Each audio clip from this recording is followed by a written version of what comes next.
Love this podcast? Support it and sponsor today. Simply head to ozcastnetwork.com for details.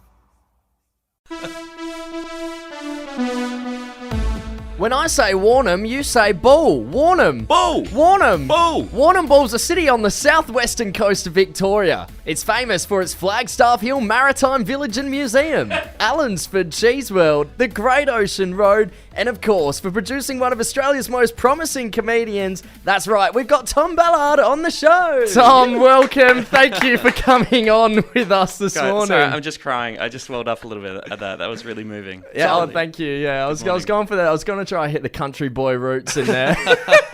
Are all of those places in the intro, are they the top spots? Is that where you go on a weekend for leisure in Warrnambool? Hopefully not. But they're pillars of the community. Flagstaff Hill Maritime Village, that's where I used to work. I used to work at the Sound and Light Show. I used to dress up as a 19th century sea captain and take people through the shipwreck Sound and Light Show. Yeah, yes. right. Wow, did you have to put on a voice and all that? I did initially. I think I started with an English accent and then it slowly died over the course of the weeks as I got very bored with them. I mean, I've got to know about Allensford Cheese World as well. Like that place sounds like the Disneyland for cheese lovers. Well, there's Cheese World and then there's the Cheese and Butter Factory.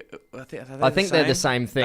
When I was reading up, I noticed both of them in the same sentence. I believe Ross Noble, the comedian, was always obsessed with Cheese World and did lots of routines about a world made of cheese. I don't think I had any great Cheese World gear, but it does exist. Delicious cheese. Wow. And the Great Ocean Road is beautiful, of course, yes. And there's the Dirty Angel, of course, the angel that, where if you look at it from a certain angle, looks like it's touching itself inappropriately. Yeah.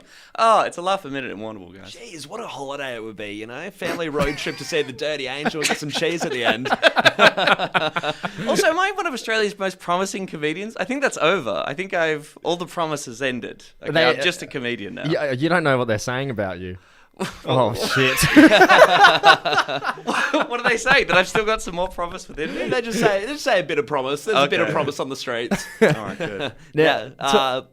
Tom, what can we expect from your show? You partnered up with Michael Hing here at the Fringe. Yes. Are we going highbrow politics? Have you seen you discuss before, or is it a bit more loose? It is a bit more loose, this one. Yeah, it's a split show, so it's Michael doing half an hour, me doing half an hour. We do a little bit of stuff on stage together as well, a little bit of muck around and crowd work, which is fun. But yes, I am working up towards an hour show called Good Point, Well Made, which I'll be touring around the place. I might bring it back to Adelaide once it's good. But yeah, it's just a good chance to have a bit of fun with my friend on stage, and I don't have the pressure of having to do a full hour.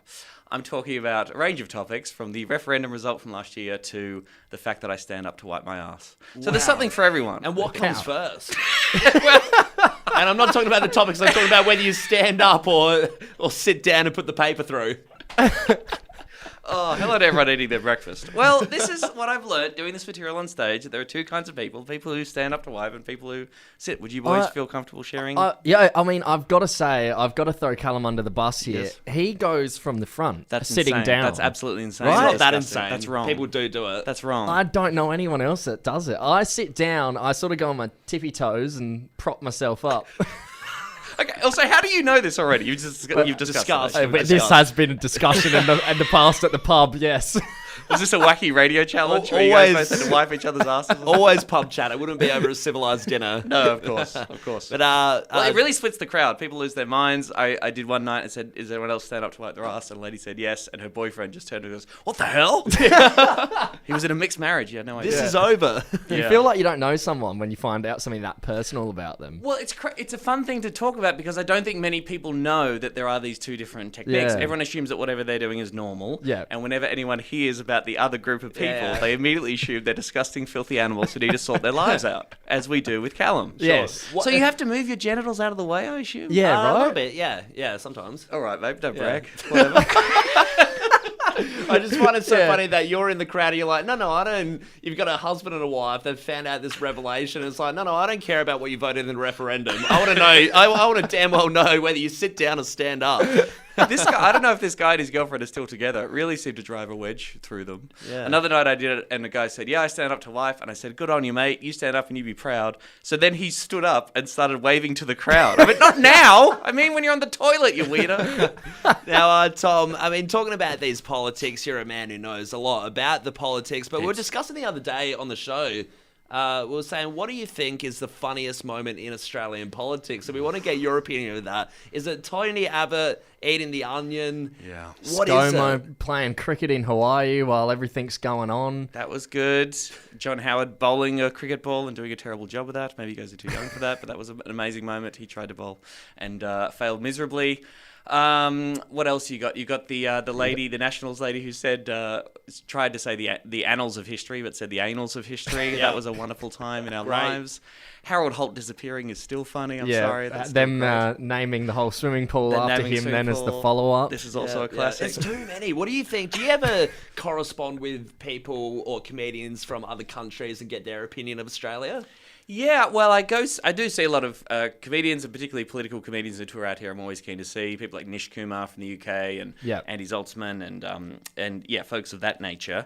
And I do a couple of podcasts with people overseas as well that we're talking about the news. And the general vibe on Australia is they do not take us seriously. We're a funny, ridiculous, racist country. We're all sunburnt and but quite positive. I think people think we've got like a positive outlook on life. So that's pretty much Thank God Australia for down that. to a T. So that works. Racist but happy. It swings and roundabouts, you know. I think, to most people in the Northern Hemisphere, Australia is a Simpsons episode. That's pretty much it. Yeah.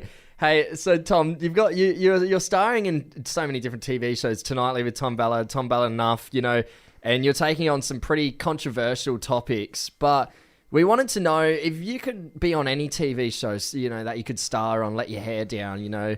What would it be? Would it be a bit of Dancing with the Stars? You know, MasterChef, My Kitchen Rules? Oh, like a reality show? Anything like that? Well, I'd like to do Survivor to lose a bit of weight. I think that'd be good. I got a bit obsessed with Survivor during lockdown. I was watching it with my boyfriend, and yes, we really did get invested in that. I do quite terribly, I think, particularly on the challenges, and I'm not good at scheming.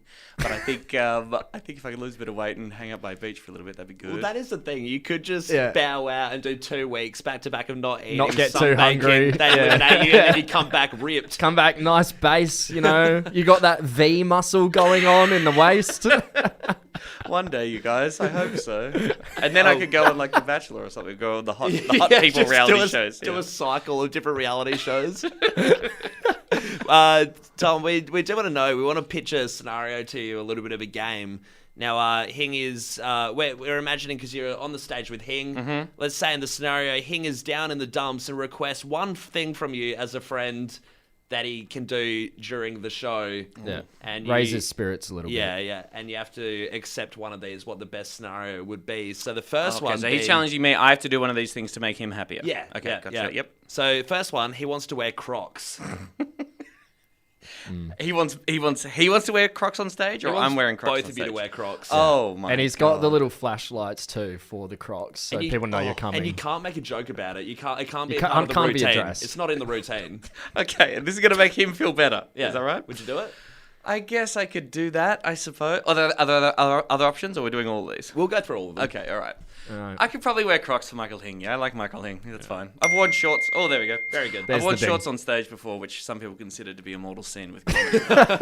Hey, when you got pins like these guys, why deny them? The next thing that Hing wants you to do to, you know, keep himself happy, he wants to squirt the front row with Coca-Cola. Oh my gosh. And it's just not funny. Like, it's obviously very sticky. It's not water. And then he just continues on with the show. Once again, it's not been addressed. Okay. How serious are his mental health issues? If I say no, is like he going to hurt himself or something? Or is he just going to be like, oh? He won't talk to you for a few days. It could hinder further shows. That's even better for me, actually. Yeah. A lot of chat with the Hing. No, I'm not squirting cola on the front row. I'm sorry. Okay. All right. Have you got a buzzer sound effect, like a denied buzzer sound effect? God, I love radio. All right, last one. He wants to include Heath Franklin's Chopper into the mix. So you're doing a trio. I would love that. I love Heath Franklin. I love Chopper. What's his show here? Not Here to F Spiders this year, I think. Yes. He's very funny, and it means less work for me. Then totally, let's do it. Yeah. Absolutely. Well, Now, the actual chopper, that would be an issue. I probably can't share the stage with an actual murderer, but that's just me. Next request, Hig wants you to cut off your ears. It'll make Chopper happy. hey, you can catch Ballard and Hing at the Garden until this Sunday, the 25th at the Spiegel Zelt 10. Get your tickets from adelaidefringe.com.au. Tom, you've been an absolute pleasure, mate. Thanks so much for coming in. Thanks, boys. Love this podcast? Support it and sponsor today. Simply head to AuscastNetwork.com for details.